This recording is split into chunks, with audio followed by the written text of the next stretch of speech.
Documento especial com Rodrigo Leite, num oferecimento de Desalunanda, roupas e acessórios. Comprando à vista ou parcelado, tenha certeza de que faremos sempre o melhor para você. Atenção, emissoras da rede de 5 segundos. 5, 4, 3, 2, 1.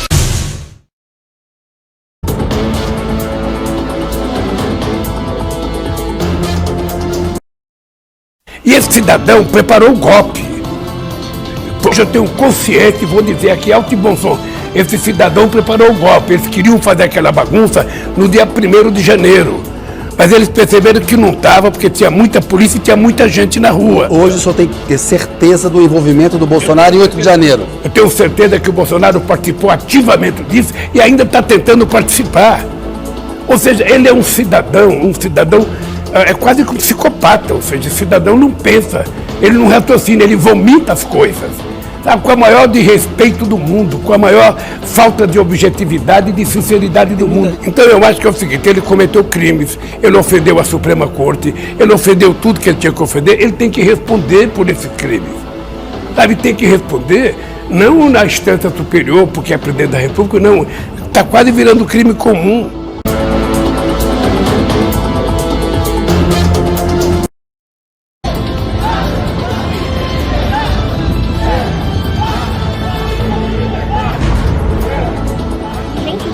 São pessoas indo embora ou pessoas chegando?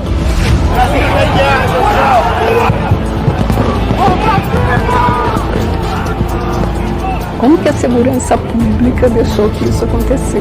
We're going to begin with some breaking news. We're hearing that thousands of supporters of the former president of Brazil, Jair Bolsonaro, smashed their way, had stormed the country's National Congress, stormed by protesters, stormed the government compound, key government buildings. Já havia diversas mensagens e vídeos falando sobre isso antes. Não seguraram! Não tem como segurar! A galera já tá no Congresso, Bora! Não, a gente não vai entrar, a gente vai invadir. A casa do povo! Estamos dentro! Olha só o palácio aqui, ó! Domingo, 8 de janeiro de 2023. O mundo para tentar entender o que acontece em Brasília. Demonstrators are refusing to accept that he lost last year's election and want the military to intervene. Não eram grupos de manifestantes qualquer. Leaders from around the world condemn the storming of Brazil's Congress by supporters of Jair Bolsonaro.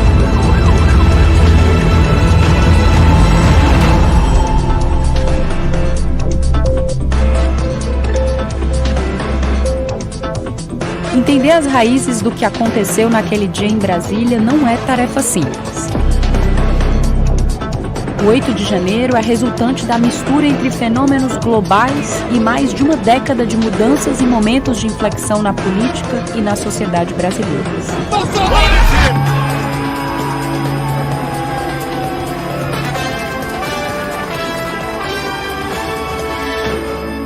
Mas um ponto importante na linha do tempo é o dia 30 de outubro de 2022. Quando Jair Bolsonaro perde a disputa pela reeleição, uma série de notícias falsas leva milhares de pessoas às portas de quartéis em todo o país.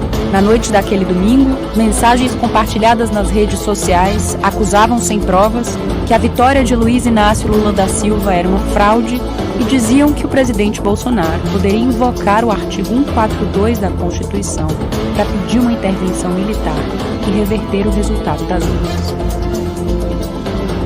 Os brasileiros têm 72 horas para sair nas ruas e pedir o artigo 142. O presidente não pode nem pensar em cogitar uma coisa dessa, senão será acusado de golpe.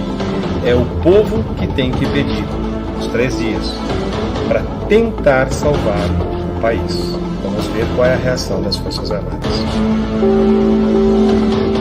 A fake news do artigo 142, assim como a da fraude na urna eletrônica, não nasce nas eleições de 2022.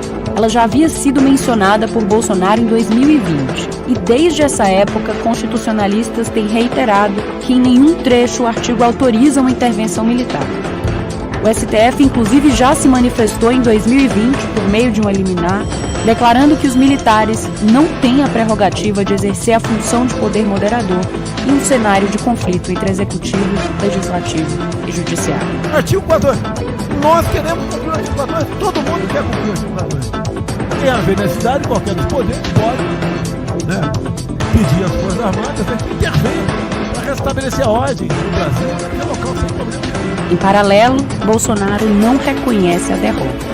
E o silêncio do presidente alimenta outra notícia falsa, a de que ele precisaria ficar calado por 72 horas enquanto as pessoas fossem espontaneamente para as ruas para que pudesse pedir uma intervenção militar sem ser acusado de tentativa de golpe.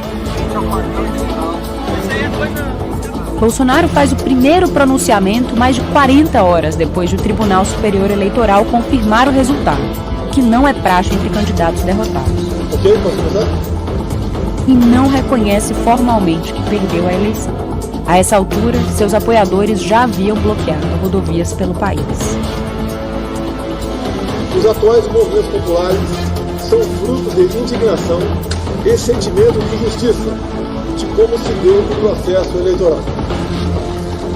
As manifestações pacíficas sempre serão bem-vindas, mas os nossos métodos não podem ser os da esquerda, que sempre prejudicaram a população, como invasão de propriedades, destruição de patrimônio e cerceamento do direito de ir e vir. A direita surgiu de verdade em nosso país. Quem fala sobre transição de governo é seu ministro da Casa Civil, Ciro Nogueira, que só se pronuncia depois que Bolsonaro deixa o local da entrevista. O presidente Jair Messias Bolsonaro me autorizou, quando for provocado, com base na lei, nós iniciaremos o processo de transição. A fala ambígua de Bolsonaro, que de um lado condena o fechamento de vias, mas de outro justifica os movimentos como fruto de indignação e sentimento de injustiça com o processo eleitoral, é interpretada por muitos apoiadores como um aval ao que vem como uma resistência. As 72 horas da fake news espalhada no dia da eleição passam, mas a tese que dá sustentação a ela vai sendo renovada. E os acampamentos em frente aos prédios do Exército ganham fôlego. O de Brasília, que ficava aqui, em frente ao quartel-general do Exército, vai se tornar um dos maiores do país.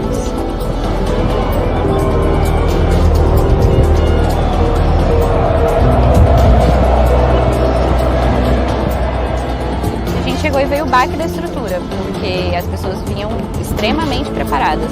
Era uma época que chovia muito em Brasília, e então as pessoas traziam lona para conseguir dar suporte para a barraca. As pessoas trouxeram estrutura de alimentação, banheiro químico, tenda, palco, gerador de energia. Ana é jornalista, produtora da TV Globo no Distrito Federal e durante quase 70 dias frequentou o acampamento disfarçado.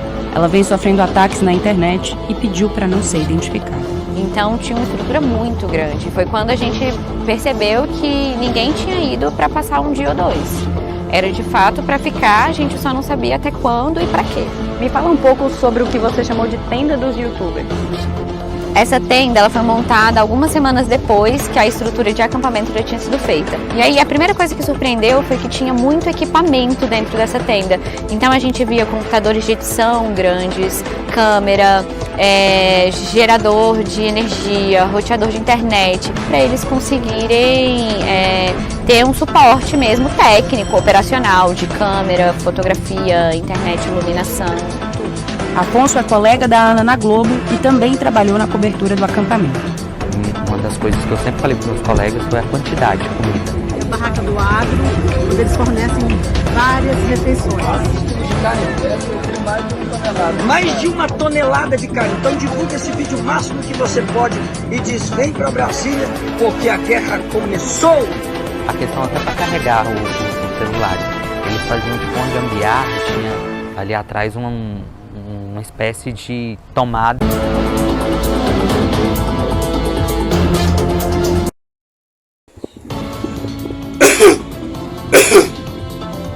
Já. Obrigado.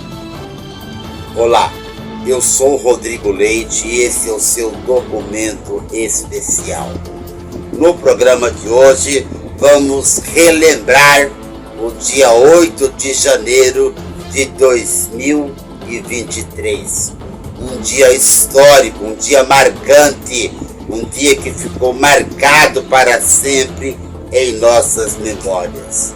Tudo começa no outubro de 2022, quando o presidente Lula vence as eleições e Bolsonaro é totalmente derrotado nas urnas. Dezembro de 2022 começa a ter aquelas manifestações, aqueles caminhoneiros parando nas estradas, as mercadorias não chegando até o seu destino. Infelizmente, aconteceu isso em nosso país. Até que no dia 1º de janeiro de 2023, Lula assume a presidência da República. Bolsonaro se nega a passar a faixa para o presidente eleito. E no dia 30 de dezembro de 2022, ele viajou para Orlando, para não dar a faixa para o Lula no dia 1º. E no dia 8 começa o caos, o inferno que foi na cidade do Distrito Federal, em Brasília. Bolsonaro, direto de Orlando, dá ordem aos seus opositores para que eles depedrem Brasília.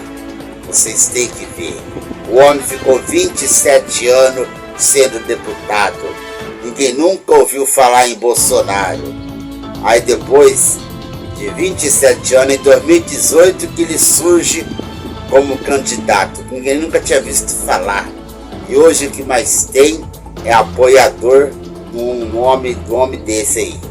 Vamos ver o que aconteceu no dia 8. Pode colocar.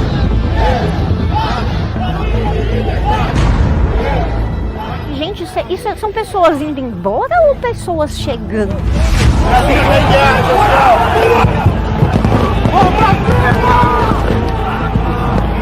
Como que a segurança pública deixou que isso acontecesse? And we're going to begin with some breaking news.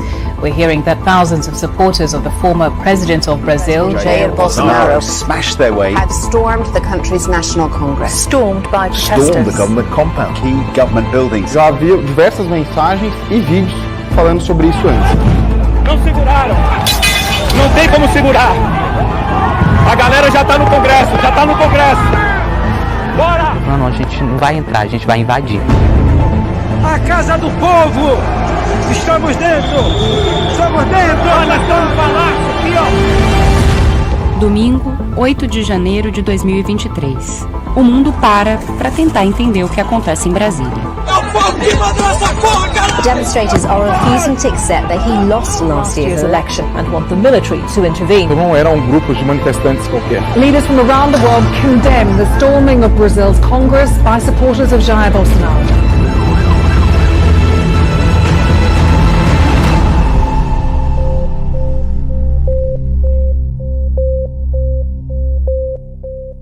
Entender as raízes do que aconteceu naquele dia em Brasília não é tarefa simples. O 8 de janeiro é resultante da mistura entre fenômenos globais e mais de uma década de mudanças e momentos de inflexão na política e na sociedade brasileiras.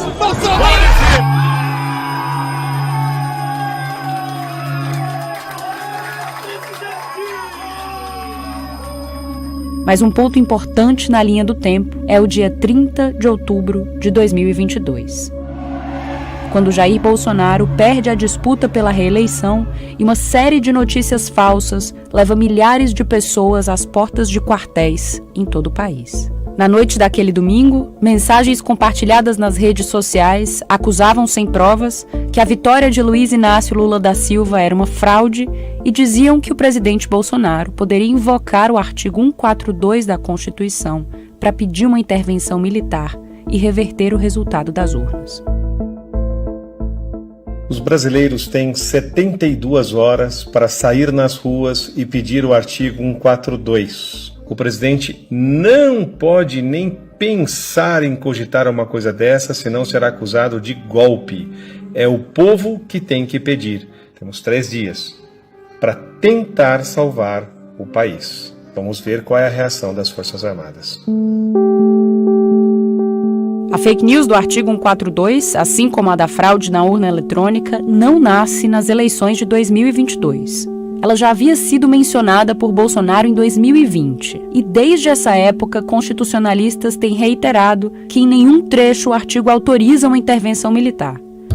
O STF, inclusive, já se manifestou em 2020, por meio de um liminar, declarando que os militares não têm a prerrogativa de exercer a função de poder moderador em um cenário de conflito entre executivo, legislativo e judiciário. Artigo 142. Nós queremos cumprir o artigo 142, todo mundo quer cumprir o artigo 142. Em haver necessidade, qualquer dos poderes pode, pedir às Forças Armadas que intervenham para restabelecer a ordem no Brasil ou naquele local sem problema nenhum. Em paralelo, Bolsonaro não reconhece a derrota. E o silêncio do presidente alimenta outra notícia falsa. A de que ele precisaria ficar calado por 72 horas enquanto as pessoas fossem espontaneamente para as ruas para que pudesse pedir uma intervenção militar sem ser acusado de tentativa de golpe. Frente ao quartel-general. Isso aí é coisa... Bolsonaro faz o primeiro pronunciamento mais de 40 horas depois de o Tribunal Superior Eleitoral confirmar o resultado, o que não é praxe entre candidatos derrotados. Ok, posso começar? E não reconhece formalmente que perdeu a eleição. A essa altura, seus apoiadores já haviam bloqueado rodovias pelo país. Os atuais movimentos populares são fruto de indignação e sentimento de injustiça de como se deu o processo eleitoral. As manifestações pacíficas sempre serão bem-vindas, mas os nossos métodos não podem ser os da esquerda, que sempre prejudicaram a população, como invasão de propriedades, destruição de patrimônio e cerceamento do direito de ir e vir. A direita surgiu de verdade em nosso país. Quem fala sobre transição de governo é seu ministro da Casa Civil, Ciro Nogueira, que só se pronuncia depois que Bolsonaro deixa o local da entrevista. O presidente Jair Messias Bolsonaro me autorizou, quando for provocado, com base na lei, nós iniciaremos o processo de transição. A fala ambígua de Bolsonaro, que de um lado condena o fechamento de vias, mas de outro justifica os movimentos como fruto de indignação e sentimento de injustiça com o processo eleitoral, é interpretada por muitos apoiadores como um aval ao que vem como uma resistência. As 72 horas da fake news espalhada no dia da eleição passam, mas a tese que dá sustentação a ela vai sendo renovada. E os acampamentos em frente aos prédios do Exército ganham fôlego. O de Brasília, que ficava aqui, em frente ao quartel-general do Exército, vai se tornar um dos maiores do país.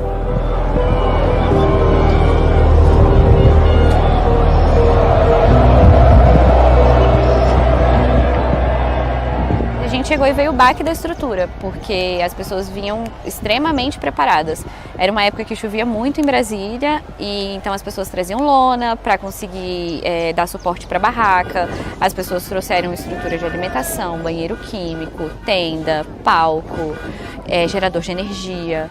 Ana é jornalista, produtora da TV Globo no Distrito Federal e durante quase 70 dias frequentou o acampamento disfarçada. Ela vem sofrendo ataques na internet e pediu para não ser identificada. Então tinha uma estrutura muito grande. Foi quando a gente percebeu que ninguém tinha ido para passar um dia ou dois. Era de fato para ficar, a gente só não sabia até quando e para quê. Me fala um pouco sobre o que você chamou de tenda dos youtubers.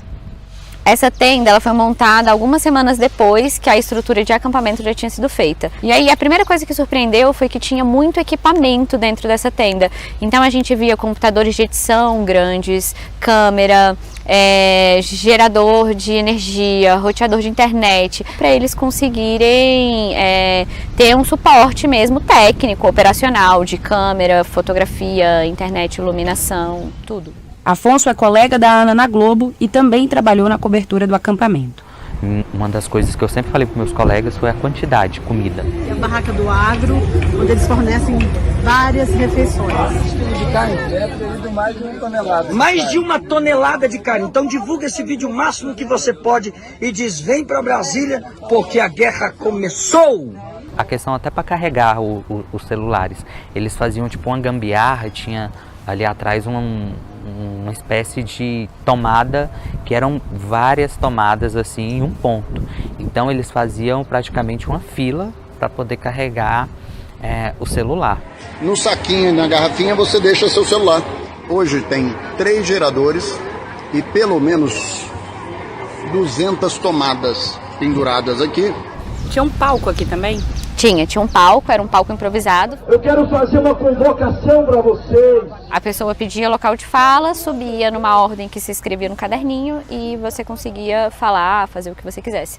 Mas era onde eles arrecadavam dinheiro, noticiavam, por exemplo, quantas pessoas estavam aqui, se chegava uma cidade nova, um ônibus de uma cidade nova, o horário dos caminhões, onde eles falavam horários de marcha, enfim, o palco era a central de notícias deles, digamos assim.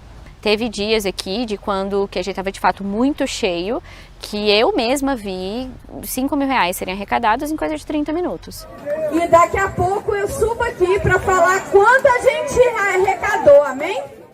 E dinheiro vivo, eles não pediam muito Pix, assim. Então eles pegavam uma bandeira, transformavam a bandeira como se fosse numa cumbuquinha e as pessoas jogavam o dinheiro ali e eles iam falando quanto que arrecadou. Aí assim, embora 5 mil reais pareça um valor expressivo, para a estrutura que tinha aqui, para a alimentação que tinha aqui, para a quantidade de pessoas que tinha aqui, não é suficiente. Eles tinham uma rotina muito bem definidinha, na verdade. Então assim, de manhã tinha um horário do hino nacional, aí depois do horário do hino nacional eles formavam pelotões e marchavam como se eles fossem militares por estarem na frente do QG, então cumprimentavam soldados que passavam, ficavam numa estrutura de marcha. Aí depois tinha o horário das refeições, à tarde tinha o horário que todo mundo ia para onde os caminhões estavam estacionados, que eles faziam um buzinaço, que era para tentar fazer barulho, chamar a atenção da imprensa, e aí todos se reuniam ao redor dos caminhões, ficavam aplaudindo. E aí eles tinham também um minuto de silêncio, que eles faziam vez ou outra, em homenagem ao ex-presidente. E quem eram as pessoas que estavam aqui? Que tipo de gente você encontrou? A gente via, de fato, gente de diferentes cantos do país. Vi também gente de diferentes idades. Não tinha só idoso, não tinha só jovem. Era uma coisa muito misturada. Muitos patriotas aqui. Muita gente aqui, brother. Impressionante. E olha que eu saí daqui ontem 6 horas da tarde. Olha pra aí, gente. Olha a quantidade de barraca. Mas assim, eu vi poucas famílias. O que a gente viu eram pessoas sozinhas, que ficavam andando por aqui. As pessoas aqui eram pessoas sozinhas que pegaram às vezes carro, barraca, botaram no carro e vieram. E que estavam com uma expectativa de que algo acontecesse aqui, de encontrar o seu grupo aqui, um núcleo que pensasse igual, enfim. Mas eram pessoas mais solitárias e classe média. 58 milhões de brasileiros votaram em Bolsonaro no segundo turno de 2022, 2 milhões a menos que Lula. E esse grupo é diverso. Uma parte é essencialmente antipetista, outra votou pelo discurso liberal de seu ministro da Economia, uns se identificavam com a pauta de costumes conservadora e outros com a própria figura do capitão reformado. A pesquisadora Ângela Alonso é livre docente do Departamento de Sociologia da Universidade de São Paulo. É essa minoria, no fim das contas, que são uma coisa em torno de 15%, oscila entre 15% e 20%, desde a hora que ele foi eleito até a hora que ele saiu. Que são aqueles que, eu até no artigo chamei de bolsonaristas de coração, porque eles têm uma aderência que não é racional puramente. É um tipo de adesão emotiva a esse líder. E aí eu não acho que tenha a ver com o fato de que ele está produzindo algum tipo de lavagem cerebral, qualquer coisa assim. É porque tem uma grande coincidência de crenças. Cada um dos grupos que votou em Bolsonaro é mais ou menos receptivo ao seu discurso. Mas essa comunicação tem uma particularidade do século XXI, as redes sociais, que têm protagonismo nesse enredo. Foi através delas que, por anos, bolsonaristas radicais conseguiram disseminar desinformação e notícias falsas de forma sistemática. É um uso estratégico, né? Não é um uso puramente instrumental de transmitir alguma coisa que já está pré-definida. Eu acho que eles foram muito bem-sucedidos nisso. E tem uma outra coisa importante com imagem, que é o uso das emoções. E assim, do que se comunica e como se comunica. Essa maneira enfática de falar, por exemplo, que dá um sentido de urgência, né, de até um pouco a produção, às vezes, de um certo pânico em torno de um certo assunto.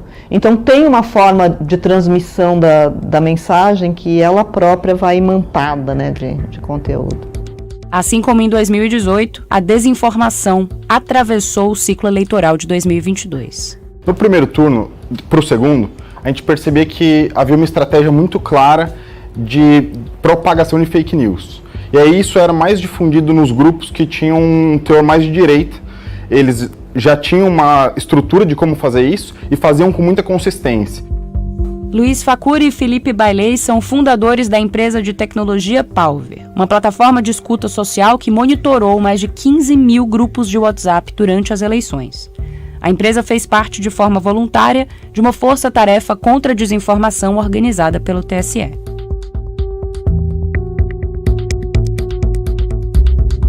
Porque antes era uma confiança muito grande de que eles venceriam as eleições e que era impossível do Jair Bolsonaro perder. E caso perdesse, isso indicaria uma fraude no sistema eleitoral. Até isso já havia alguns indicativos de vídeos pedindo código-fonte, da participação do Exército dentro da auditoria do processo eleitoral.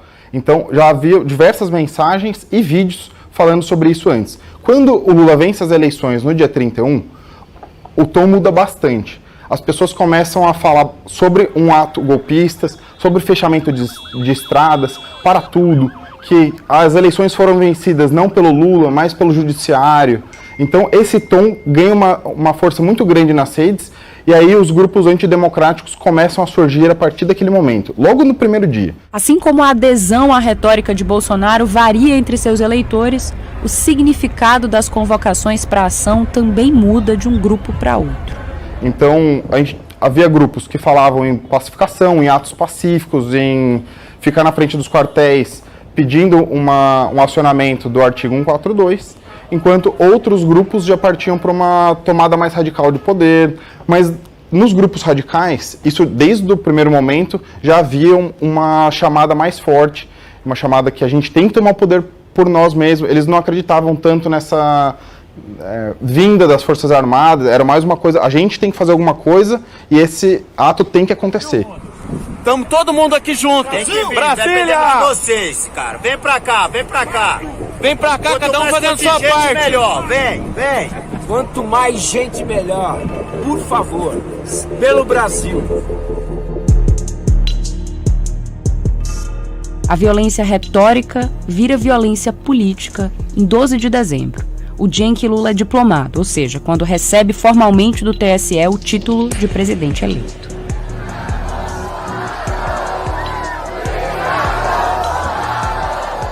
No dia em que Lula é diplomado, Bolsonaro cumprimenta apoiadores no Palácio da Alvorada, mas fica em silêncio. À noite, Brasília sofre uma série de atos de vandalismo. Bolsonaristas tentam invadir a Polícia Federal e atacam uma delegacia. É o primeiro de uma série de episódios que em menos de um mês vão desaguar na invasão e destruição dos prédios dos três poderes.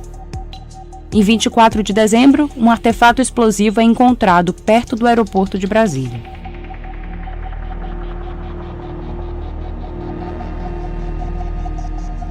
No dia 28, a Polícia Militar do DF chega a tentar desmontar o acampamento, mas recua e interrompe a operação. Agora eles fizeram coisa e estão saindo. Estão saindo. Os agentes são recebidos com hostilidade e, depois de uma ordem do Exército, a operação é interrompida. 2 oficiais da PM, o coronel Jorge Eduardo Naime Barreto e o ex-comandante Fábio Augusto Vieira, disseram em depoimentos que o Exército impediu pelo menos 3 iniciativas da Polícia Militar para desmobilizar o acampamento. As Forças Armadas não se manifestaram sobre esse assunto e, em nota, afirmaram que a ordem para suspender a desmobilização em dezembro fora dada no intuito de manter a ordem e a segurança de todos os envolvidos. Em 30 de dezembro, Bolsonaro deixa o país. Viaja para os Estados Unidos em um avião da Força Aérea Brasileira. Ele se recusa a passar a faixa presidencial para Lula na cerimônia de posse. Como foi difícil ficar 2 meses calado, trabalhando para buscar alternativas. Lula é empossado no dia 1º de janeiro de 2023. Já Bolsonaro mantém nas redes sociais sua descrição como presidente do Brasil e candidato à reeleição, e segue publicando conteúdo sobre as ações de seu governo. No sábado do dia 7 de janeiro, pelo menos 100 ônibus trazendo apoiadores de Bolsonaro chegaram a Brasília. Chegando mais outro ônibus lá pra frente, ó. Tem gente aqui, tem que vir muita. A polícia não deixou ontem, mas a polícia não conseguiu segurar os ônibus que tá chegando, ó. A todo instante chegando ônibus aqui, no QG de Brasília. Eu moro aqui no Sudoeste, que é um bairro vizinho à Praça dos Cristais. Então, eu passo aqui com bastante frequência, eu passava por aqui mais de uma vez por semana, porque é uma maneira de cortar caminho para eu ir para o hospital universitário, onde eu faço o acompanhamento de saúde. Ana Carolina Rocha é funcionária pública e assistiu às diferentes fases do acampamento. Tinha sempre um carro de som, dizendo palavras de ordem ali, e aí com o tempo, essas tendas daqui da beira foram virando comércio. Então começaram a ter faixas, barbearia do fulano, lanche da ciclana e etc. Então foi virando um comércio aqui na frente. E muita gente durante o dia, faça sol, faça chuva. Literalmente, na madrugada do dia 7 para o dia 8, eu tinha saído, passei aqui no eixo monumental, aqui na beira da Avenida do Exército, e eu vi de madrugada, bem no meio da madrugada, ônibus chegando com gente, descendo com gente. O que a senhora pensou? No primeiro momento eu parei e olhei assim e falei assim, gente, isso são pessoas indo embora ou pessoas chegando?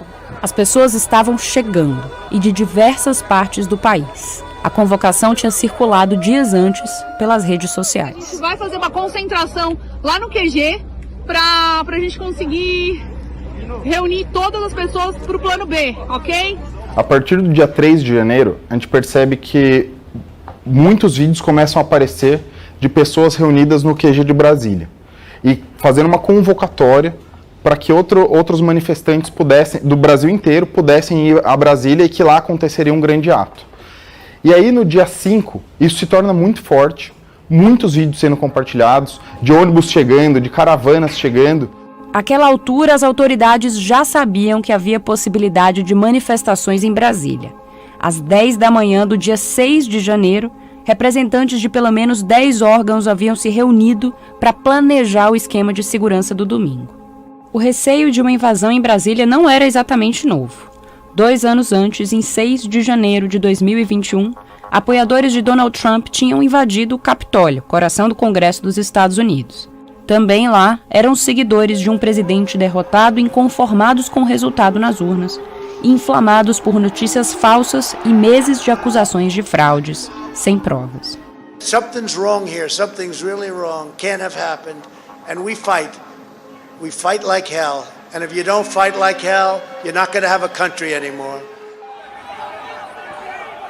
Diante das muitas coincidências, muitos viam no caso do Capitólio um prenúncio do que podia acontecer no Brasil. O ministro da Justiça, Flávio Dino, estava trabalhando em Brasília naquele domingo e assistiu aos ataques das janelas de seu gabinete, que fica de frente para a Praça dos Três Poderes. Foi lá que nós conversamos, no fim daquele janeiro. Obviamente, todo mundo sabia que haveria manifestações. Todo mundo sabia, porque havia ampla divulgação na internet e houve uma preparação similar àquela que foi feita para a posse, levando em conta as competências constitucionais de cada um dos órgãos de segurança pública. Cerca de 8 mil agentes haviam trabalhado no esquema de segurança da posse de Lula poucos dias antes. Esse número cai para menos de 400 no 8 de janeiro, efetivo considerado pequeno para o volume de gente que havia chegado a Brasília nos dias anteriores.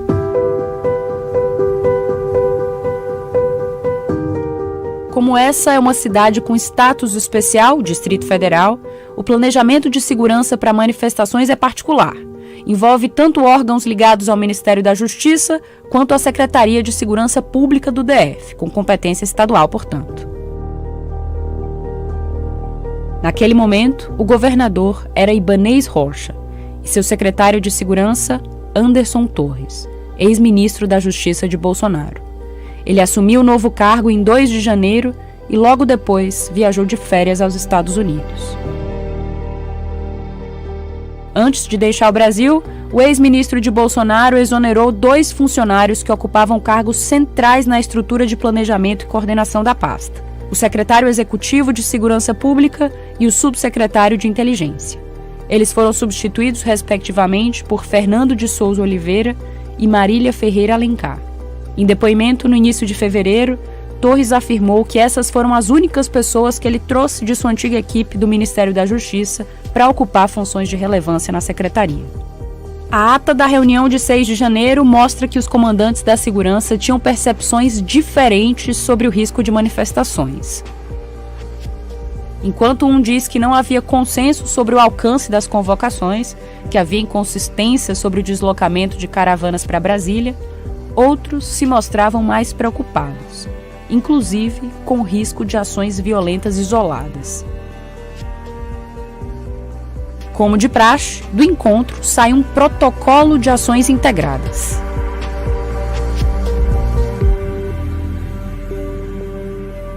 O protocolo ele não é só um papel, onde você coloca as decisões que foram consensuadas, assina e pronto, e diz assim: eu determinei que as providências fossem adotadas. Né? Não é só criar um foguete, né? Você precisa monitorar isso, porque se você não monitora, esse foguete não sai do chão. Tânia Pink é pesquisadora associada do Laboratório de Análise da Violência da UERJ. Trabalhou por 25 anos na Polícia Militar do Estado de São Paulo. É major da reserva. É muito provável que grande parte do que estava previsto no protocolo não tenha sido colocado em prática. Isso é um problema no fluxo de comunicação. Porque quando você precisa fazer com que a informação ela chegue no lugar certo, na hora certa. E para isso você precisa monitorar. Ela explica que o planejamento das operações para manifestações geralmente acontece no médio escalão dos órgãos de segurança. E aqui há 2 pontos-chave: a predição do risco, ou seja, entender o grau de ameaça que o evento representa, e o diálogo com o alto escalão, para que se possa estabelecer uma comunicação entre diferentes agências envolvidas e coordenar as operações. É importante levar em consideração que tudo isso está acontecendo dentro de um contexto de transição de governo. Então, o que pode ter acontecido que acabou interrompendo ou descontinuando esse fluxo de comunicação? Levei essa pergunta ao ministro da Justiça, Flávio Dino. Houve relatos do então secretário de Segurança em exercício no Distrito Federal ao governador, e o governador me passava no sentido de que tudo estava planejado, organizado, que não havia risco, etc. E claro que a cadeia de comando era essa. Muita gente pensa que aqui, por ser o Ministério da Justiça e Segurança Pública, eu posso mandar na PM. Não, quem manda na PM é o governador do Distrito Federal, assim como os governadores dos estados. Muita gente pensa que a Polícia Federal pode ser posta para fazer policiamento ostensivo. Não pode, legalmente não pode. Algumas pessoas acham que a Polícia Rodoviária Federal pode simplesmente apreender ônibus porque quer aprender. Não, só é possível aprender se houver alguma ilegalidade pré-existente, uma ilegalidade configurada. Então, é claro que o que nos cabia, diante daquela circunstância pública, notória, que todos sabiam que haveria manifestações aqui, era exatamente dialogar com as autoridades do Distrito Federal, e isso foi feito intensamente. Parte desse diálogo foi registrado pelo ministro em suas redes sociais, inclusive um ofício alertando o governador Ibanez Rocha sobre intensa movimentação de pessoas que, inconformadas com o resultado das eleições 2022, estão organizando caravanas de ônibus para se deslocarem até Brasília. O governador também se manifesta publicamente no sábado e, em tom mais ameno, dá entrevista dizendo de forma vaga que a manifestação no domingo estaria liberada desde que fosse pacífica.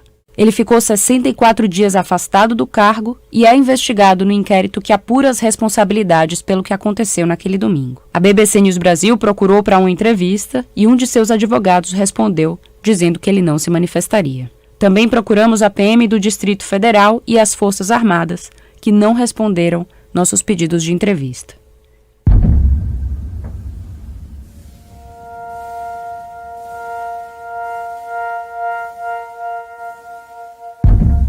Na manhã do dia seguinte, 365 policiais militares e 30 policiais legislativos se encaminham para dar plantão na esplanada dos ministérios.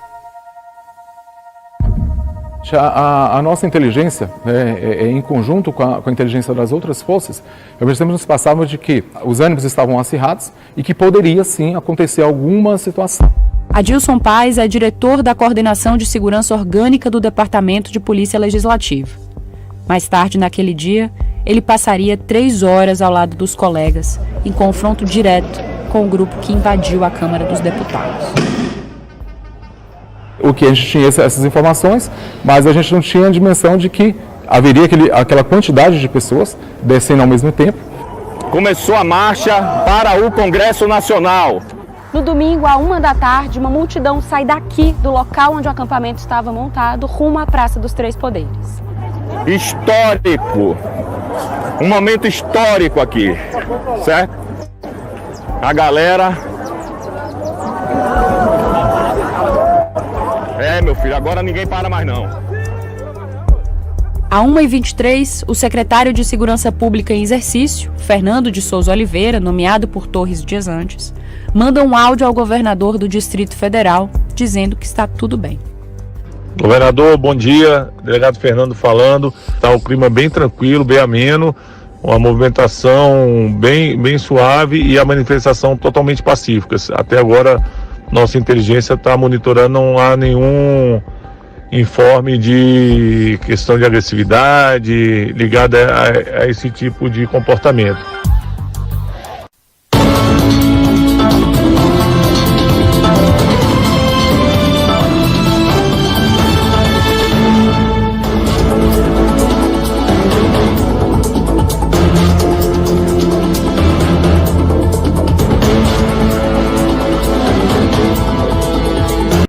Até dentro de casa para monitorar os filhos. Daqui a pouco, o encontro é comigo. A Top Term traz para você o legítimo ômega 3, um ácido graxo essencial extraído dos peixes de águas frias e profundas lá da Noruega. Bom para o cérebro, bom para o coração. O ômega 3 auxilia na redução do mau colesterol, diminuindo o risco de ataques cardíacos. O ômega 3 associado à alimentação saudável e atividade física aumenta a expectativa de vida com muito mais saúde. Ligue 0800 770 7900. Peça 6 frascos e receba um porta-cápsulas. Peça um segundo kit, ganhe 50% de desconto. É aposentado, tem mais de 60 anos? Promoção especial para você. Ligue 0800 770 7900.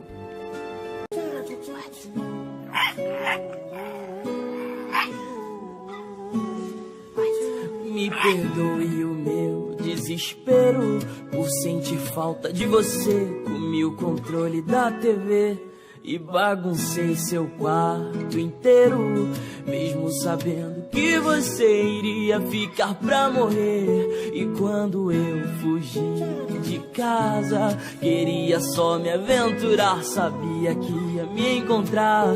E me desculpe se eu não me contenho, ao ver você chegar eu não paro de pular. E sobre o lixo todo revirado, é impossível te negar, comida boa é a de lá.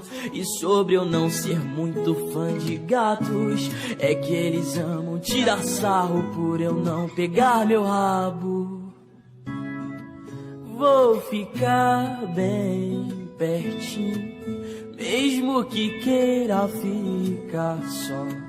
Vou rolar, deitar, fazer de tudo pra você ficar melhor. Vê se não se esqueça de mim, porque tudo que eu tenho é você. Sempre que você vai pro trabalho, eu morro de medo de não mais te ver.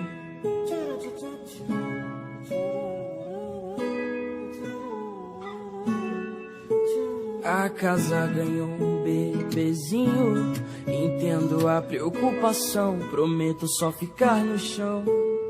Aquele era o meu cantinho, não vou ficar ali, mas não vê se não fica bravo não. Você quase não brinca mais comigo, entendo que anda ocupado, me desculpe ser tão chato, mas algo mais tá mexendo comigo. Parece que não tem espaço mais para o seu velho amigo. Você me deixando aqui, eu não vou saber voltar. A noite faz frio e eu me acostumei a ter um lar.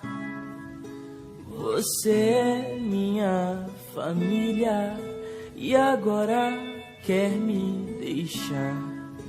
Me desculpe por comer as almofadas do sofá.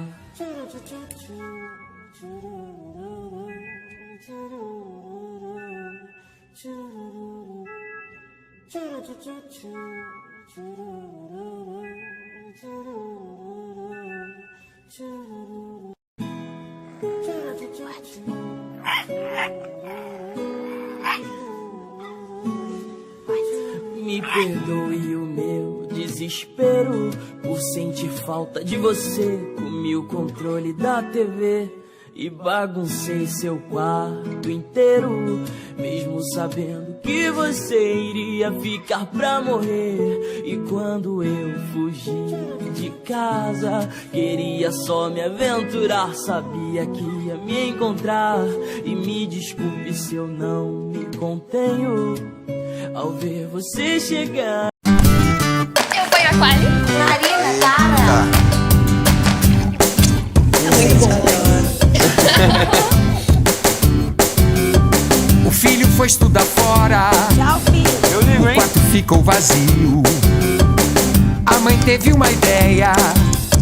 Vou pôr no aplicativo.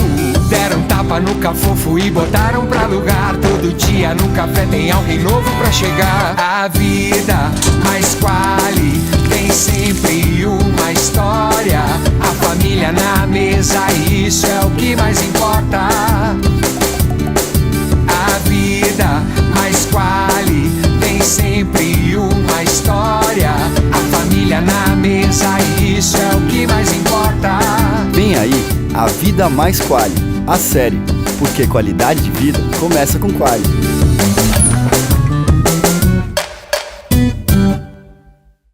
Apesar de todos os obstáculos que encontrarem no caminho, aqueles dois nasceram para estar juntos. De segunda a sexta, 6h15 da tarde, Abismo de Paixão. De segunda a sexta, 6h15 da tarde tem Abismo de Paixão.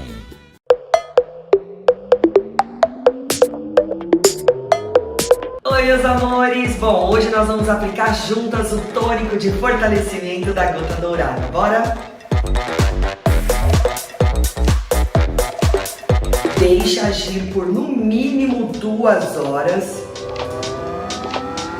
E depois lave com um shampoo de fortalecimento também da Gota Dourada.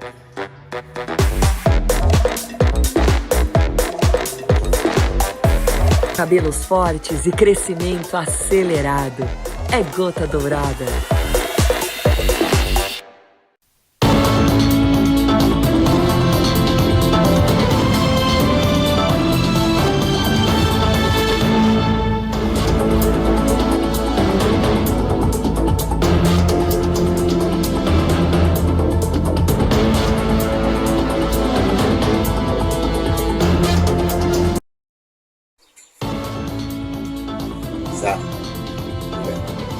Bem, gente, vamos continuando com o nosso documento especial. Vocês viram que quando o Lula foi eleito, eles aprontaram no quartel, no QG, né? Os acampamentos no QG, né? E as autoridades teve que tirar essa gente do QG, do quartel-general. Felizmente. E esse dia 8 foi marcado, porque foi uma coisa triste nesse dia, uma coisa triste. Acabaram totalmente com Brasília, detonaram tudo, acabaram tudo. O relógio que Dom João VI tinha ganhado para o Brasil foi totalmente danificado e estragado. Muitas coisas aconteceram. E aquela mulher que pintou a estátua com batom? A gente como essa tinha que apodrecer na cadeia. Vamos ver a segunda parte do nosso especial, relembrando o dia 8 2h42, a barreira é rompida. Começam as 5 horas de destruição que deixariam o 8 de janeiro marcado na história. A primeira linha de PMs tenta conter os invasores com gás de pimenta, uma estratégia que praticamente não surte efeito.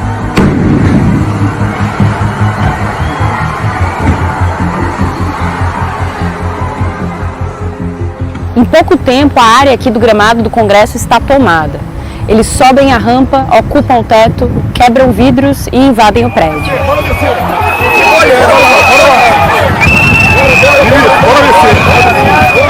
Bora descer, na hora de descer. Não seguraram. Não tem como segurar. A galera já está no Congresso, Bora!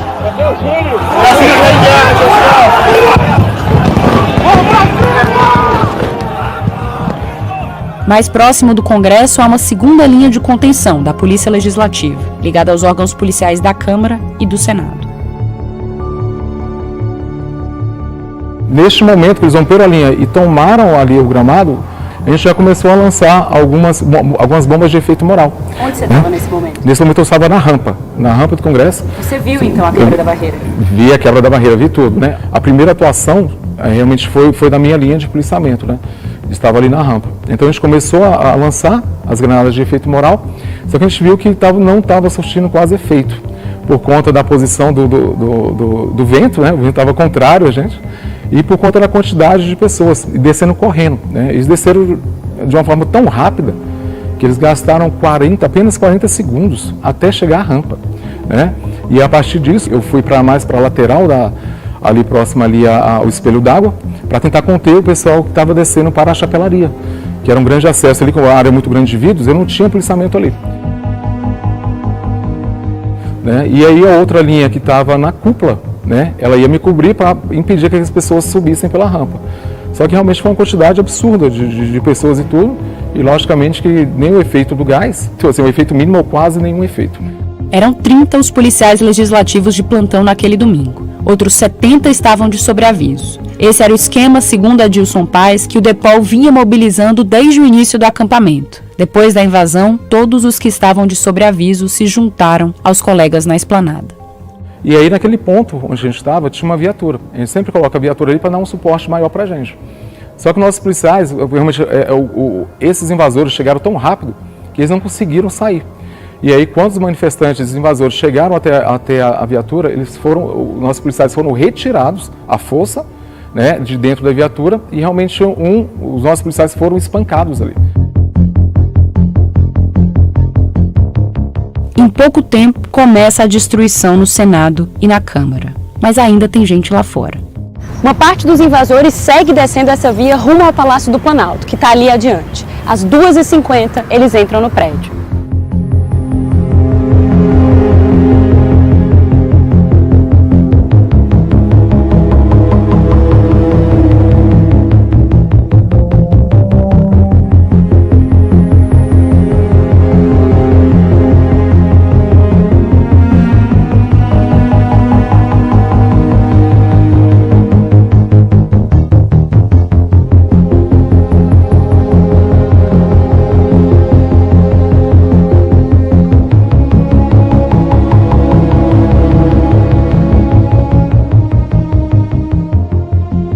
Enquanto isso, as redes sociais já estão inundadas de imagens dos ataques, inclusive de policiais militares supostamente tirando selfies e socializando com os invasores.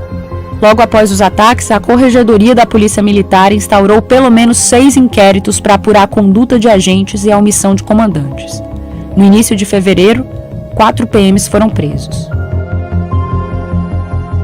Pouco depois das 3 da tarde, o ministro da Justiça, que estava em Brasília naquele domingo, chega a seu gabinete. E o mundo parou meio estarrecido para ver o que estava acontecendo aqui no Brasil. Eu queria saber como o senhor se sentiu assistindo tudo isso, né? As imagens que o senhor mesmo disse, sem precedentes na nossa história, né? Como que o senhor se sentiu quando chegou aqui e viu? Em primeiro lugar, perplexidade, porque era uma situação que não era crível, porque, como disse, era uma situação de fácil controle. Tradicionalmente, a Esplanada, já em outros momentos, já recebeu 100, 200 mil pessoas, na posse recebeu 300 mil pessoas. Então, a Polícia Militar do Distrito Federal é acostumada a lidar com grandes protestos na Esplanada. Então, em primeiro lugar, perplexidade, em segundo lugar, indignação, mas ao mesmo tempo movimento, porque naquele instante só tinha eu, não tinha dois, não havia 2 pessoas, só havia uma, eu, aqui, nessa sala, tendo que tomar decisões que a princípio não me cabiam legalmente, mas que o dever do cargo impunha que eu procurasse de alguma forma suprir as lacunas derivadas dessas falhas, omissões, erros, crimes, enfim. E obviamente eu identifiquei um efetivo policial muito pequeno, diferente do que constava do planejamento, e aí procurei tomar as providências possíveis naquele momento, de contato com os poderes, inclusive o presidente da República, e contato com o governo do Distrito Federal. Enquanto isso, os invasores partiam para o terceiro alvo.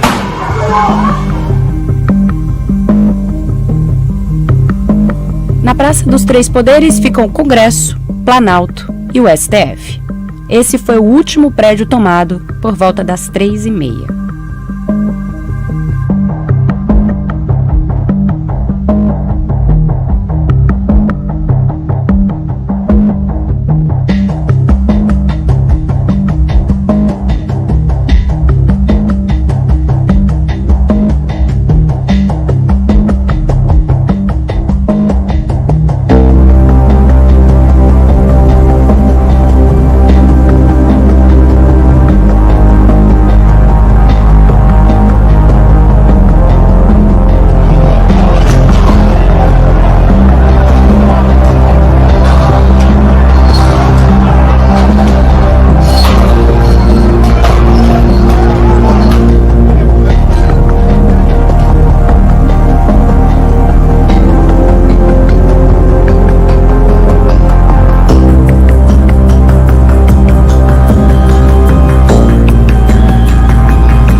do Xandão, olha! Olha aqui, gente, a cadeira do Xandão, olha! Cadeira do Xandão agora é do irmão Fábio e já era, nós tomou a cadeira do Xandão aí. O senhor lembra quando o senhor conseguiu falar com o governador Ibanez ou vocês não chegaram a se falar no domingo? Não, nós não nos falamos no domingo. A presença do governo do Distrito Federal aqui veio com a chegada do chefe da Casa Civil e da vice-governadora. O ministro se refere a Gustavo Rocha e Celina Leão, que chegaram perto de 4 da tarde.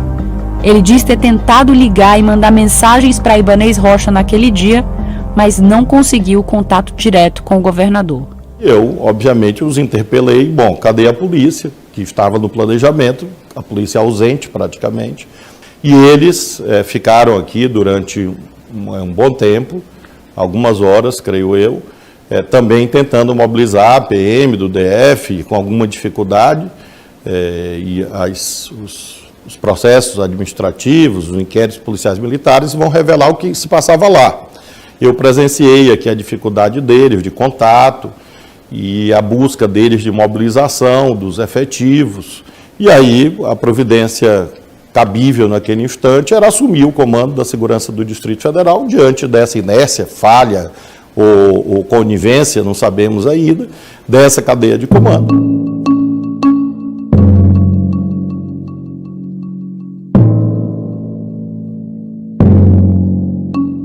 O ministro da Justiça começa então a redigir um decreto de intervenção federal, que submeteria à assinatura do presidente Lula. Enquanto isso, dentro do Congresso, os policiais legislativos tentavam conter o caos. Pessoal, bora avançar devagar, lá, os ânimos estão acirrados e tá saturado o ambiente. Moral, porra, bora lá! Cuidado, cuidado com o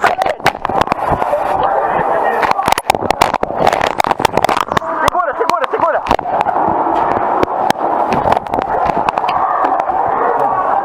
Mantém! E aí você pode me contar um pouco sobre o que você viu dos manifestantes, né, das pessoas que você encontrou aqui? Pois é, no ponto que eu estou na parte externa, né, que eles começam a quebrar todas as vidraças e começam a tomar todas as nossas áreas, né? Eu concentrei nosso policiamento no salão verde, né, aqui na área do plenário, via rádio, né? Então eu tinha que acessar por aqui onde que eles estavam, né? E quando eu entrei, realmente foi algo assim que foi muito, assim, que me impactou muito. Muitas pessoas de joelho rezando, né? Aquelas pessoas que estavam mais à frente, os mais jovens, né? Os mais preparados estavam à frente, né? Tentando invadir, tentando quebrar, e muitas pessoas realmente de joelho rezando. Então, aqui, exatamente aqui nesse ponto, e na parte aqui da escada, né, no início da escada que dá o acesso ao salão. E o que eles conversavam entre si? Você conseguia ouvir alguma comunicação? Pois é, entre a pessoa que estava rezando, não, mas entre os outros, sim. Essa situação de que o objetivo deles era que chamasse a atenção, que seria a única forma de as Forças Armadas realmente apoiarem a causa deles, né? Uma intervenção militar. Então, a todo momento eles falavam, não, as Forças Armadas vão vir nos apoiar, né? Lógico que seria só na cabeça deles, né? Porque as Forças Armadas não iam prestar a esse papel. Mas pela cabeça deles era que, a partir do momento que eles invadissem os 3 palácios, né, as Forças Armadas dariam todo o suporte para que fosse lá decretado um golpe militar ou algo do tipo. Com o Salão Verde da Câmara tomado, os policiais decidem guardar o plenário, um espaço simbólico da casa. E você pode mostrar pra gente o lugar onde vocês passaram as 3 horas de combate? A gente ficou exatamente onde estão esses pontaletes. Então a gente retirou esses pontaletes e fizemos a linha exatamente onde estão esses pontaletes. Aí os momentos mais críticos, né, é que eles começaram a jogar muitas pedras, né, estilingues, né, com bolas de gude, né, rojões. A gente teve que recuar atrás dessas portas de vidro. Escudeiro!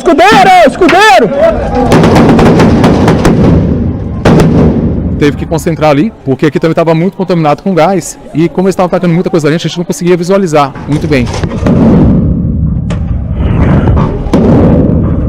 Aqui, ó. Calma. Na Câmara, os policiais conseguiram evitar a invasão do plenário. Eu sempre falei falar para minha linha, né? É questão de honra, nós vamos ficar aqui, não vamos sair daqui. É questão de honra. Eles não ganham plenário. O mesmo não aconteceu no Senado. Sustenta, galera! Bora! Sustenta! Porra, sustenta aqui, porra!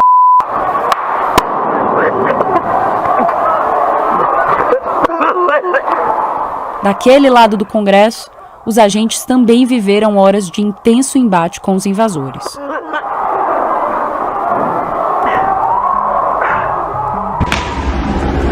cavalaria da PM chega à Praça dos Três Poderes por volta de 4h30. Pelo menos um agente é espancado e derrubado do cavalo.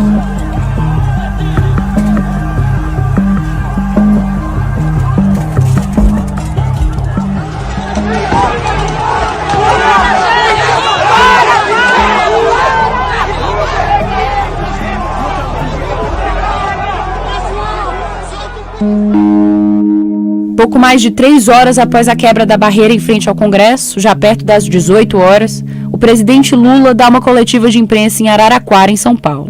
Anuncia uma intervenção federal em Brasília e nomeia como interventor Ricardo Capelli, número 2 do Ministério da Justiça. E eu queria dizer para vocês que todas essas pessoas que fizeram isso serão encontradas e serão punidas. Eles vão perceber que a democracia, ela garante o direito de liberdade, ela garante o direito de livre comunicação, de livre expressão, mas ela também exige que as pessoas respeitem as instituições que foram criadas para fortalecer a democracia. Chega o reforço. O interventor determinou a convocação de todo o efetivo disponível conforme consta em seu relatório. As forças de segurança começam a dispersar os manifestantes, mas os prédios só vão ser completamente esvaziados por volta de 8 da noite. Elas sabiam para onde é que iriam e o que fariam. Acho que cada um ali tinha uma missão, uma orientação do que fazer ao chegar aqui. Tá? Então não eram grupos de manifestantes qualquer. Era um grupo que, de fato, a gente acredita que eles planejaram essa situação da invasão durante muito tempo. Vocês chegaram a se preparar para esse momento depois que viram o que aconteceu no Capitólio? Teve algum tipo de conversa entre vocês? Houve um documentário a respeito da invasão do Capitólio. A gente pegou esse documentário e fizemos um grupo de estudo em relação ao que aconteceu no Capitólio, as falhas que aconteceram e qual a situação da reação dos policiais lá. Fizemos um grupo de estudo, sim, então a gente já estava realmente ciente mais ou menos do que tinha acontecido lá. Nos Estados Unidos, 5 pessoas morreram na invasão ao Capitólio, sendo um deles um policial espancado pelos manifestantes. Mais de 100 agentes ficaram feridos. Acho que isso ajudou muito também, principalmente a questão da dispersão e de contenção aqui dentro. Mas lógico que a gente nunca imaginava que aquilo poderia também acontecer de uma forma muito parecida com o Brasil. Aguarda um pouco para ninguém machucar, aguarda um pouco para ninguém machucar. No Brasil, 8 policiais legislativos foram feridos, 4 hospitalizados. Entre os PMs, dezenas foram feridos, vários com gravidade.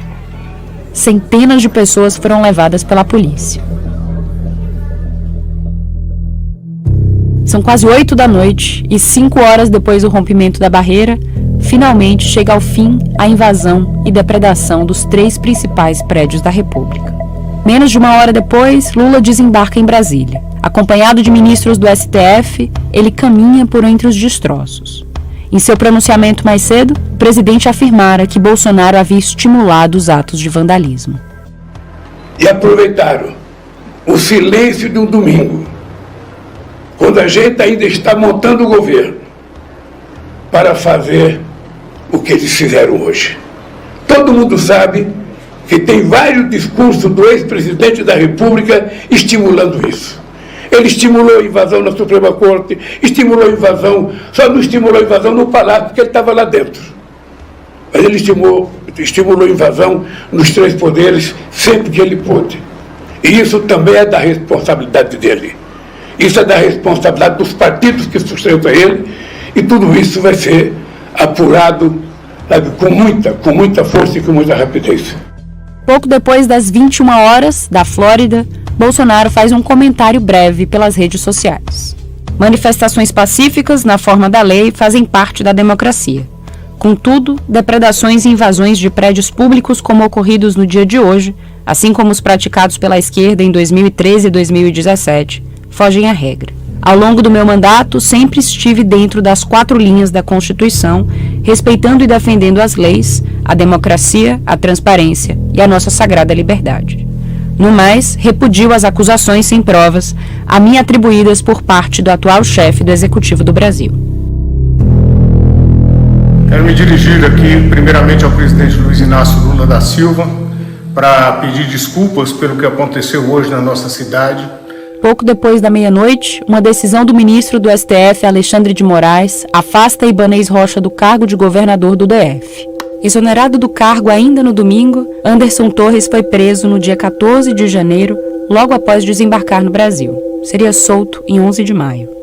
Em sua casa, a polícia encontrou a minuta de um decreto para instaurar estado de defesa na sede do TSE. O objetivo seria mudar o resultado das eleições. Em depoimento, o ex-ministro da Justiça de Bolsonaro afirmou que o documento seria descartável e sem viabilidade jurídica e que não teria sido ele a colocá-lo em uma pasta na sua estante. Meses depois, uma minuta com teor semelhante seria encontrada no celular do ex-ajudante de ordens de Bolsonaro, Tenente-Coronel Mauro Cid. Ele foi preso em maio. Além de investigações e processos na Justiça, o 8 de janeiro levaria a uma Comissão Parlamentar Mista de Inquérito, ou CPMI, também provocariam a queda do primeiro-ministro do novo governo Lula, o general Gonçalves Dias, do Gabinete de Segurança Institucional, que apareceu em imagens vazadas ao lado de invasores no andar do gabinete presidencial no Planalto. Dias e membros do GSI foram acusados de serem amigáveis e ajudar os invasores. Ele nega e diz que estava evitando estragos e encaminhando invasores para serem presos.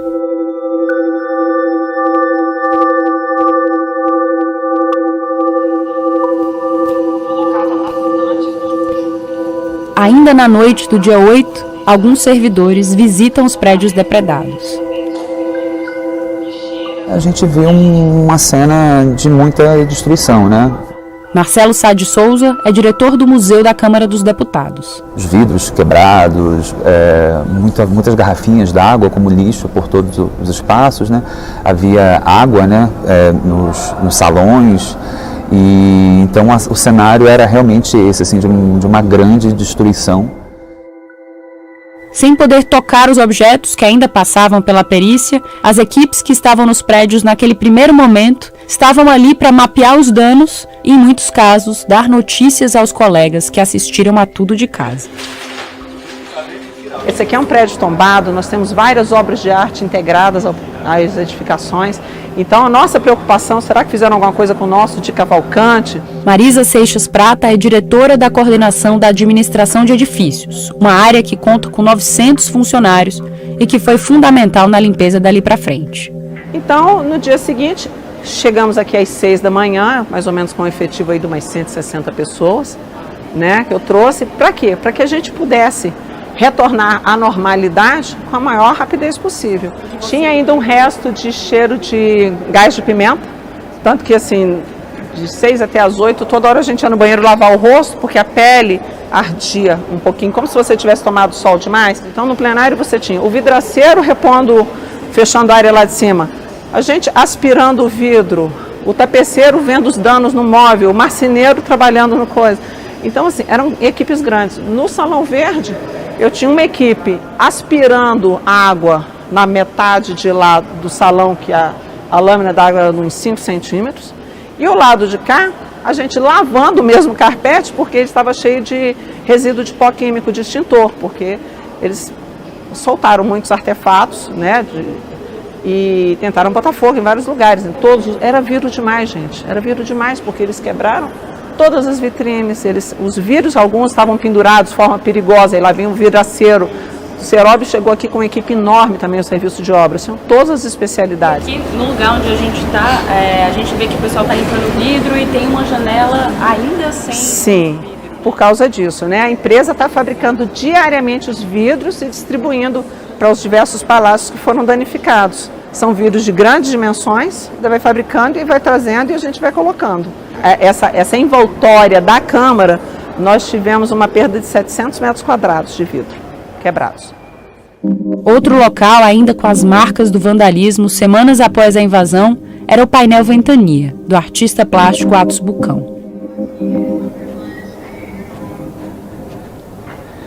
E aí aqui, por toda essa área, como há esses gradis protegendo essa parte zenital aqui de cima, a gente consegue ver vários pontos em que houve quebra dos azulejos, né, de desprendimento das peças. Essas barras aqui, algumas delas, elas já foram, elas tinham sido danificadas e já foram devidamente trocadas, já houve esse serviço de reparo.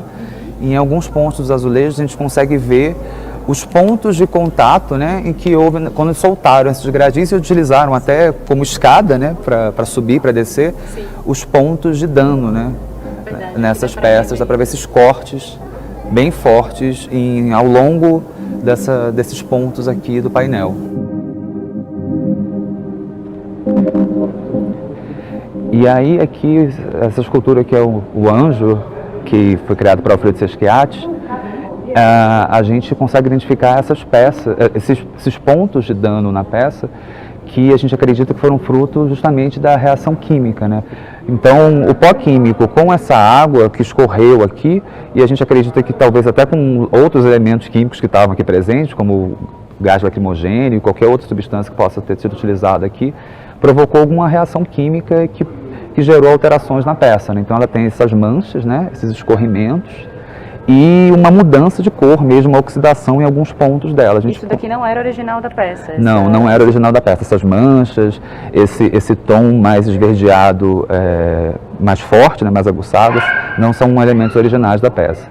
Aqui era o módulo escultórico, né, o muro escultórico. Ele fica aqui. Ele ficava aqui, ele está desmontado, né, porque o que aconteceu foi que como o carpete inundou, e ele é de madeira, a gente não podia deixar ele montado também, né? Porque podia ser que a umidade provocasse um estufamento, rebentasse a madeira. Então, ele foi desmontado e não é simples montar essa peça, porque ela requer toda tem um mapinha, assim, de que ele é um quebra-cabeça, realmente. Assim, ela tem que ser montada de uma forma exata. Imagino.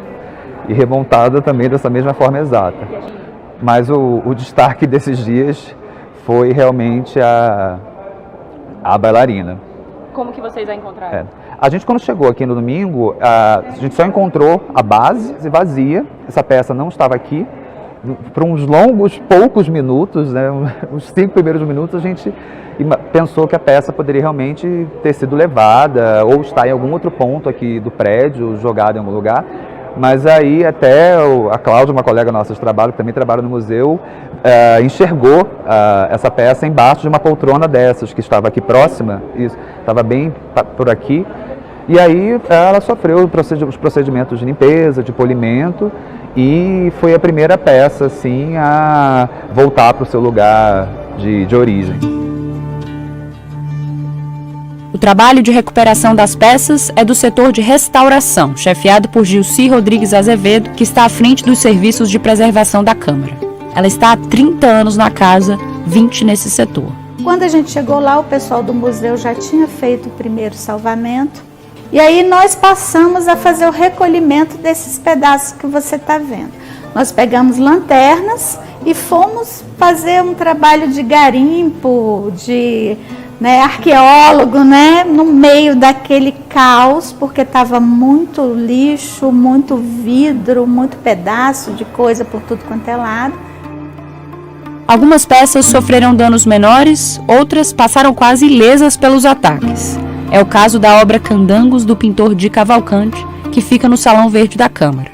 O Di Cavalcante do Palácio do Planalto, nesse caso as mulatas, não teve a mesma sorte. Foi rasgado em 8 pontos.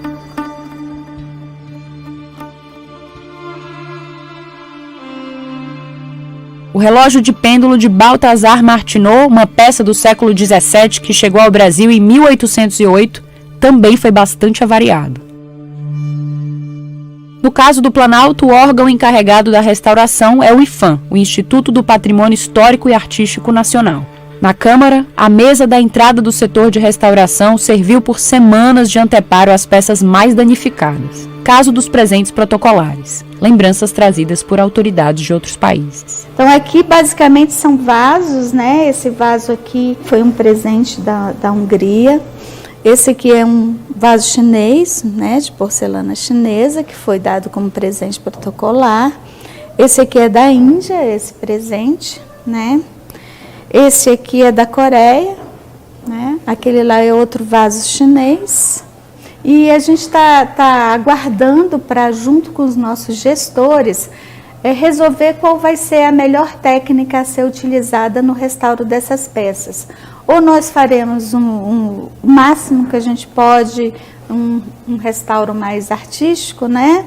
Ou um restauro mais arqueológico, que é a gente monta o objeto com o que tem, né? Com o que tem, mas a gente deixa nessa montagem todos os vestígios do dano causado ao objeto, inclusive as lacunas, inclusive as emendas. Pessoalmente, você prefere qual técnica de restauração? Depende muito. Nesse caso, eu prefiro deixar na peça o vestígio histórico, o vestígio da história, porque eu acho que ela vai falar muito mais alto. A equipe de preservação cuida de 23 mil metros lineares de acervo.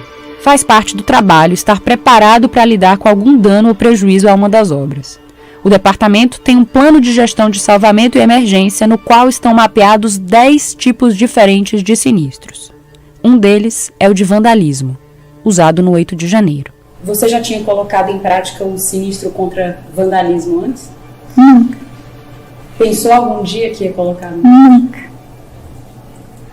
Como que você se sentiu quando você chegou e viu o que tinha acontecido? E essa pergunta é difícil de responder. Né? Como cidadã, como funcionária dessa casa, né? A gente mora aqui, 8, 10 horas aqui dentro. É a nossa casa também. Né? Então, é difícil, foi muito difícil. Como se tivesse invadido tua casa. Isso. No momento, a gente esqueceu e trabalhou. Né? Mas no dia seguinte, a gente começou a pensar, né, na significação de tudo isso. E eu acredito que a nossa condição de povo pacífico, né, ficou um pouco maculada. Mas eu acredito também que a gente tem condição de voltar a ser, né? De voltar a ser. Já foi tomado a casa do povo! Estamos dentro! Estamos dentro, patriota! Estamos juntos, caralho! As cenas rodam o mundo não só no 8 de janeiro, mas também no dia seguinte. Eu e meus colegas da BBC News Brasil fizemos várias entradas ao vivo para tentar explicar nos canais de TV e rádio da BBC o que tinha acontecido. The scenes that we saw in Brasília would hardly spread throughout the country, so we'll wait for the next events to unfold to see how that turns out. Thank you, Camilla. Thank you very much. Assim como jornalistas de emissoras de todo o mundo e acadêmicos. Even in those first hours, we decided to go what we call live. We put a live briefing on the New York Times website, and we were at that point just putting everything we could find out as we found it out, and we could confirm, we would put it onto the website in real time. And we were seeing that our readers were extremely interested in what was going on, even on a Sunday afternoon, and we were getting enormous readership from across the planet. O acampamento é desmontado no dia 9 de janeiro e outras centenas de pessoas são detidas. A chegada da cavalaria da polícia é transmitida ao vivo pelo mundo.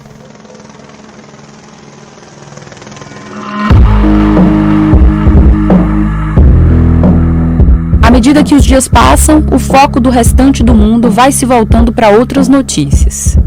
Aqui, o Brasil ainda tenta entender o que aquele domingo significou e o que ele revela sobre o que vem pela frente.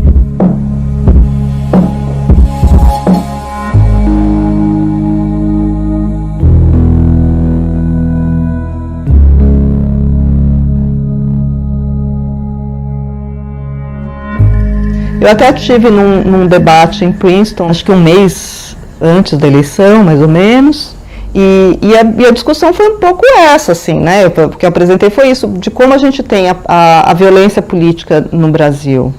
É muito maior do que a gente gosta de reconhecer. A gente é um país que sempre usou violência política, na verdade, um país que tem vários golpes, que tem vários assassinatos políticos ao longo da sua história, e agora tem um presidente que mobilizou nessa direção. Uma das reflexões que permanecem gira em torno das Forças Armadas. Elas estão diretamente ligadas à imagem de Bolsonaro como candidato, fizeram parte de seu governo e são mais influentes na vida civil e política do que na maioria dos países com democracias estáveis. Aqui é o Exército, se posicionou a favor nosso, por causa que todos que estavam saindo do acampamento, a Polícia Militar estava prendendo e querendo prender aqui dentro. Deus abençoe que seja o começo do fim do comunismo. Meu irmão, o Exército tá falando que não vai abrir pra polícia entrar, velho. Estão botando tanque de guerra lá. E a polícia tá querendo entrar e o Exército falou que não abre. Olha a merda, o tamanho. É o que reflete o 8 de janeiro. Claramente, a presença de correntes antidemocráticas nas Forças Armadas, na Polícia Militar, e aquilo mostra uma realidade que eu acho que alguns não queriam acreditar ou aceitar ao longo das últimas décadas, que é que uma parte das Forças Armadas e da polícia no Brasil não aceita o controle civil, que é um ingrediente fundamental de qualquer democracia. De fato, não há democracia forte com um forte envolvimento das Forças Armadas. A gente vê democracias ao redor do mundo onde o envolvimento militar enfraquece as instituições, seja no Paquistão, no Egito, na Turquia, enfim, muitos países. A história é sempre a mesma. Então, isso claramente demonstra que todo o processo de democratização ainda está em fase de implementação e ainda enfrenta muita resistência até hoje. Isso vai dar muito trabalho para não só este governo, mas para outros governos lá na frente.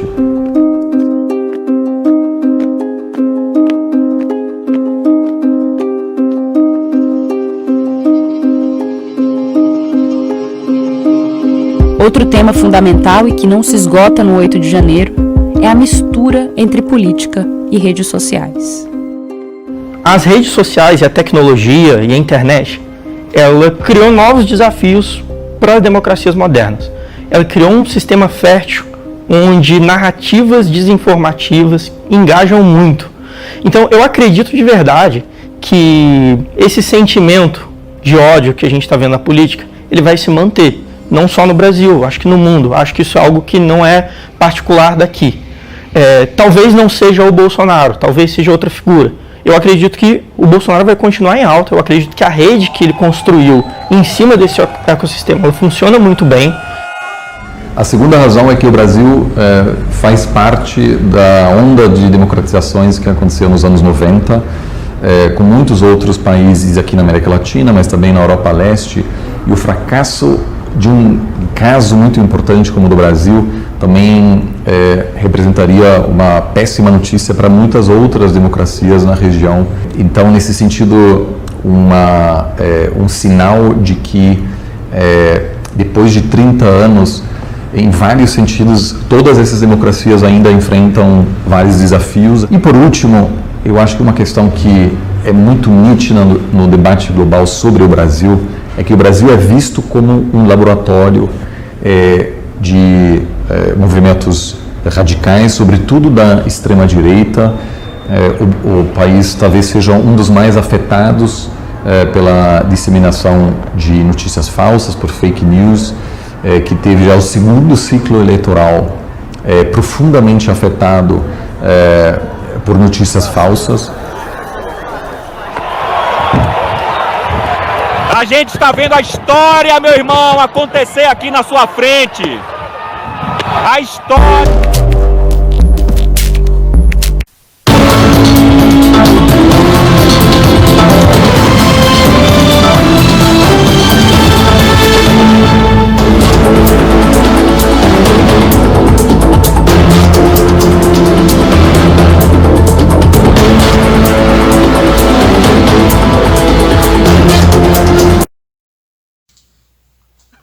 Bom, gente, eu queria dar um recado para você, porque na Casa Bela, lembrando que na Casa Bela você tem promoção ao comprar os seus móveis para o seu lar, promoções para o Natal. Que isso, choro de mulher na rua?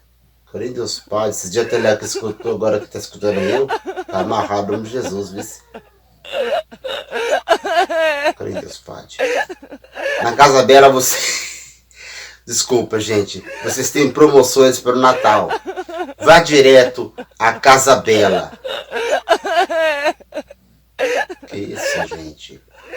Lá tem linha de colchões, camas box, geladeiras, fogões, balcões para a cozinha, balcões para quarto multiuso, armários multiuso, muita coisa boa, sofá, caixa de som, daquelas caixas de que essa molecada curte agora, essas caixinhas de som que a molecadinha curte.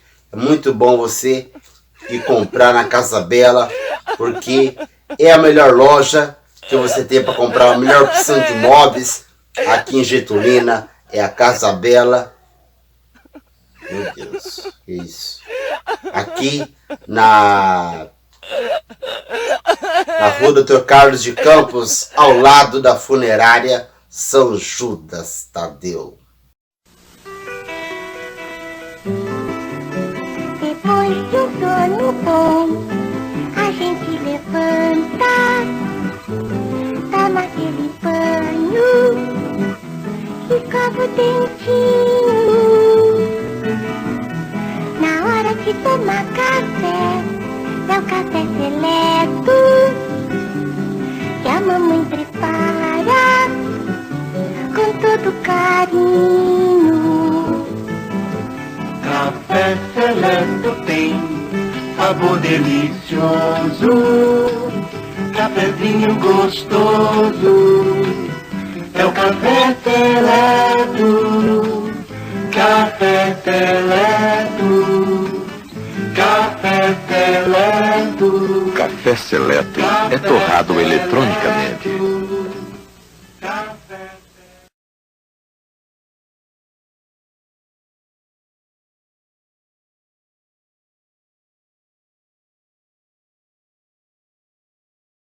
Alô, meus amigos do Telejornal Aqui Agora News, estamos aqui direto do Bazar do Noda. Estou mostrando aqui esmaltes, as mercadorias que o Hildo e a Letícia vendem no Bazar do Noda. Tem também aqui flores, cosméticos, produtos de cabelo, brincos, leques, pulseiras. Olha só quanta coisa tem aqui. E aqui tem umas coisas boas. Deixa eu mostrar para vocês. Uma fruteira. Fruteiras, né? Aqui, ó. Tem também esse aparelho que eu não sei o nome. Parece que é fruteira também. Olha quanta coisa boa tem aqui no Bazar do Noda. Sutiãs, calcinhas, roupas masculinas, femininas, sexos infantis, de marca ou de grife, tá? Roupa é o que mais tem aqui no Bazar do Noda.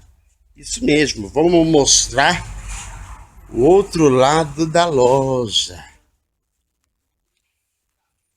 Aqui, ó, mais isso daqui, algumas fitas também. Olha só, muito bom, né? Barbantes para a senhora dona de casa fazer aquele tapete e poder comerciar e vender também, né? Tem todos os tipos de barbante aqui para você, direto do Bazar do Noda. Olha aqui, tem linhas também, ó. Mais linhas. Já. Rua Dr. Carlos de Campos, número 544. Telefone 3552-3094, 996-167581. É isso aí, Bazar do Noda em Getulina. Sempre vendendo mais barato. Com certeza. Estamos aqui novamente na horta do Buri.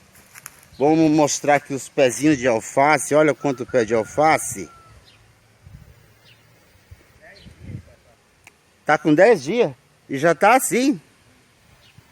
Nossa. O que tem mais aí, Buri, pra mostrar pro povo lá do programa? Berinjela aí, ó. Aonde? Aí. Aqui tudo é berinjela? Vamos caminhar. Pimenta. Ainda bem que hoje não tem água, né? Pimenta aí. Pimenta. Que pimenta aqui é, Buri? Cambari. Cambari. Ixi, essa dá boa, hein? E esse daqui é almeirão? Rúcula. Ah, é rúcula? É, pra você ver que eu não entendo muito bem de horta, né? Tem couve aí. Couve aí. Aqui é tudo couve. É, couve. Nossa! Alface pra lá. Tá bonito as couves, né?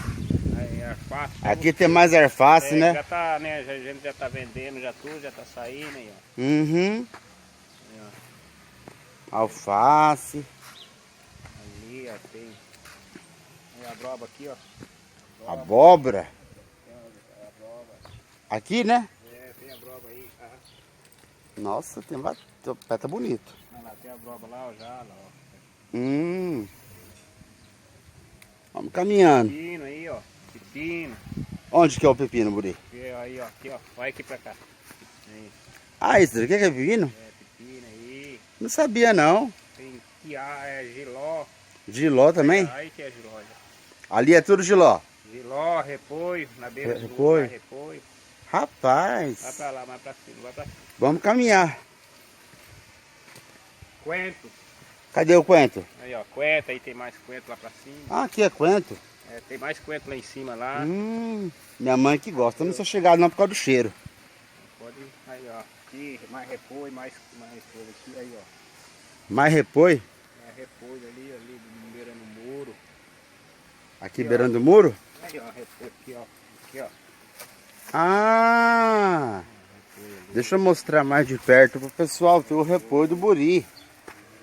Olha aqui, gente. Esse é o famoso repolho do Buri. Aí, ó. Filma esse cabeça ali. Outra cabeça de repolho. Nossa. Vamos pra cá, ó. Isso é giló também. Giló também? Caramba. Vamos pra cá, ó. Vou passar de baixo aqui, ó. De baixo. Opa! Deu pra passar. Cebolinha aqui, ó. Opa! Cebola, tá tirando isso daqui. Aí, ó, cebola, mais alface. Ah, aí. cebolinha. Nossa. Cebola. Essa cebolinha é grande, né? É. Daquelas pequenininhas não tem, não? Essas aí é pequenininha. Aí, mais alface. Não, mas essa ali é aquela mais grossa, Buri. É, então, virou desse jeito aí. Ó. Em casa tem desse Ó, tipo mais aí. rúcula. Tem mais rúcula aqui também. Ó. Aqui é rúcula também? É. Bicho, a terra tá fofa. Ainda bem que eu vim de sapato. Vai lá. Vamos caminhar. Aí, ó, salsinha. Aqui é alface, né? Aqui é alface, mais alface. Aqui é salsinha. Ah, aqui é salsinha. É, mais coentro aí, ó. Mais coentro ali? É, e coentro aí. Rapaz. Repolho, mais armeirão tem também, ó lá. Já tá acabando o armeirão. Opa. Nossa. Pra cima aqui, ó. Você vende bastante aqui, né? O quê?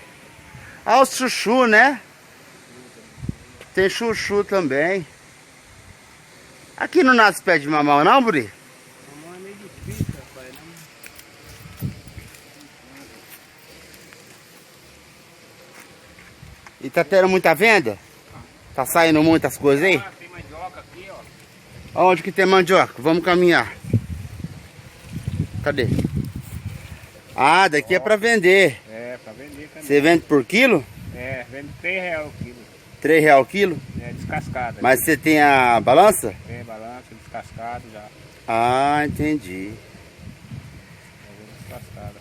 E aqui é qualquer peça por R$3. É. Aí o cheiro verde também. Tudo é 3 aí. Mas cheiro verde você põe bastante, né? Põe um pouco a mais, né? Pra ficar mais. Aham. Ah, minha irmã tá ligando, caramba. Não, mas só já tá acabando. Só filma o carrinho aqui só. Não, não precisa filmar o carrinho não. Esse é o seu carrinho? É, esse aí é o carrinho. Aí, então estamos aqui na horta do Buri. Patrocínio do Emerson Fernandes, Maguila. Logo, logo tem mais novidade, né, Buri? Tem. Tem, né?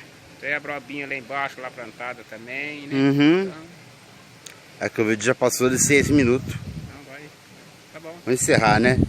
Então, gente, fica aí o recadinho aí em Horta do Buri. Se você quiser qualquer peça de verdura, R$3, tá bem? Patrocínio do Emerson Fernandes. E continue acompanhando a programação aqui Agora News.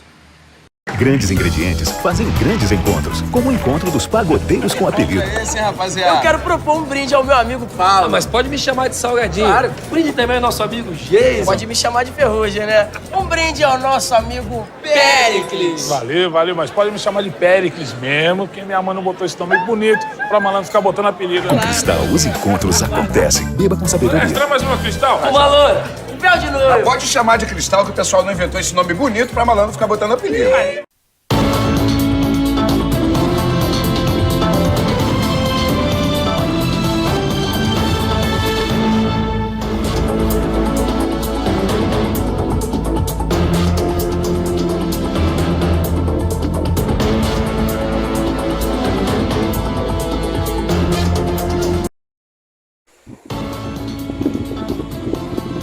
Já?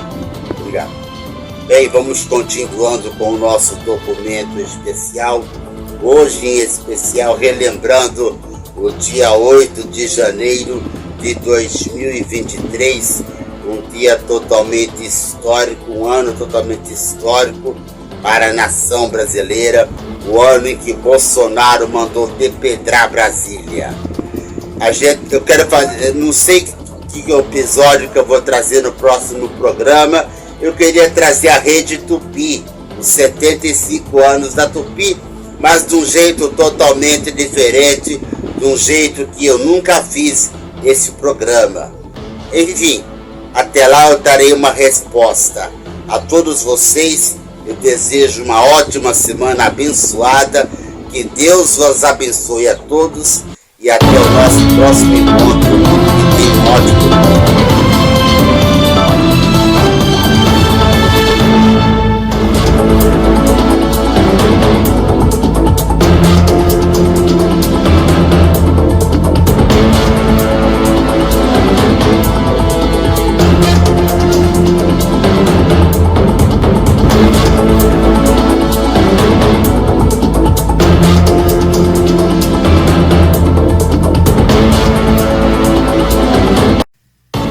Documento especial com Rodrigo Leite, um oferecimento de Desalunanda, roupas e acessórios. Comprando à vista ou parcelado, tenha certeza de que faremos sempre o melhor para você. Sejam bem-vindos a Lunanda, roupas e acessórios. Comprando à vista ou parcelado, tenha certeza de que faremos sempre o melhor para você.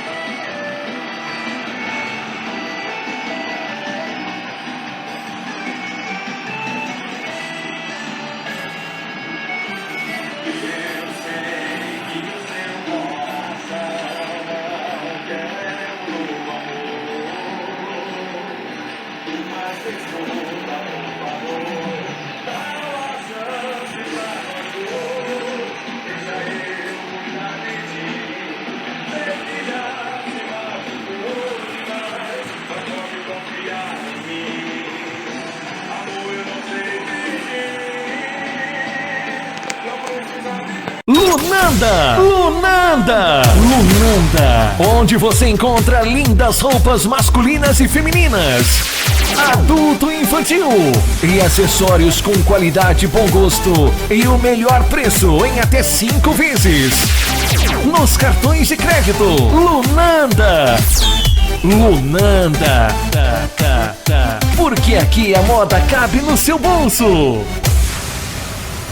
Lunanda! Lunanda! Lunanda! Onde você encontra lindas roupas masculinas e femininas, adulto e infantil, e acessórios com qualidade e bom gosto, e o melhor preço em até 5 vezes. Nos cartões de crédito, Lunanda! Lunanda. Porque aqui a moda cabe no seu bolso. Lunanda! Onde você encontra lindas roupas masculinas e femininas, adulto e infantil, e acessórios com qualidade e bom gosto e o melhor preço em até 5 vezes nos cartões de crédito. Lunanda! Porque aqui a moda cabe no seu bolso.